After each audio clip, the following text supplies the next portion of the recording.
السلام علیکم۔ دیسی رسالہ میں آپ سب دوستوں کو خوش آمدید۔ آج میں آپ کو جانوروں کے متعلق مسائل اور ان سے نجات کے ٹوٹکے بتاؤں گی، لیکن اس سے پہلے آپ میرے چینل کو لائک اور سبسکرائب کر لیں۔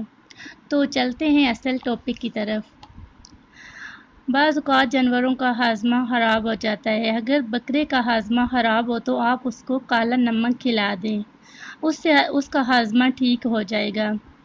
اس کے علاوہ آپ ہفتے میں 1-2 بار اسے گڑ کھلا دیں، اس سے بھی وہ بیمار نہیں ہوگا۔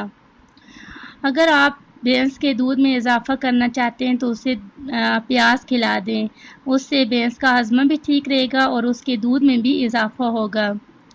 بعض اوقات مرغے یا مرغیوں کے پاؤں میں زخم ہو جاتے ہیں، تو اگر ان پر ہلدی اور تیل مکس کر کے روئی کے ساتھ لگا لیں اور اوپر سے کپڑا باندھ دیں تو چند دن کے استعمال سے ہی زخم ٹھیک ہو جائے گا۔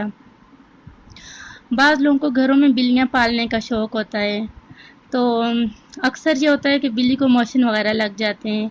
آپ اسے بازار سے ڈرائی کیٹ فوڈ لے کر دیں اور اس دوران اسے دودھ بالکل بھی نہ دیں، چند دن کے استعمال سے ہی بلی ٹھیک ہو جائے گی۔